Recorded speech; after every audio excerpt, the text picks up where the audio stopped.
Salut, moi c'est Blandine, je suis coach chez Teamstarter et aujourd'hui je vais vous parler de toutes les façons possibles de promouvoir vos bonnes idées dans votre entreprise.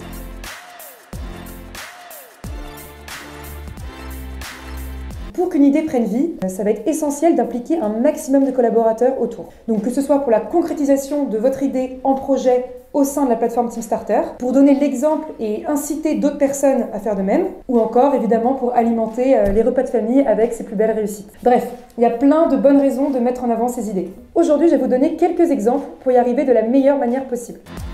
Donc il existe deux principaux types de canaux sur lesquels mettre en avant votre idée, l'interne et l'externe. L'interne, donc ça va être via la plateforme Teamstarter directement ou ailleurs, donc les réseaux sociaux internes par exemple, mais on peut aussi compter sur l'aspect humain. Donc ça va être les réunions, les collègues proches, en quelque sorte le bouche à oreille. Externe, ça va être via LinkedIn ou alors à travers la presse, les prix, le journal de 20 heures, dans une moindre mesure évidemment. Mais donc on peut se demander pourquoi promouvoir une idée. Pour plusieurs raisons. Déjà, avant sa mise en place, c'est important de la mettre en avant pour trouver des fonds, pour convaincre vos collègues, pour obtenir des feedbacks constructifs, pour vous la péter un peu, et pour encourager les autres à développer leur créativité et leurs idées. Ensuite, une fois que l'idée est devenue un projet, il ne faut pas oublier de le dire, cela ça va vous permettre de renforcer votre notoriété, d'améliorer l'image de votre entreprise et donc de ramener des talents, et de mettre en avant une action à impact et du coup inciter votre réseau à faire de même.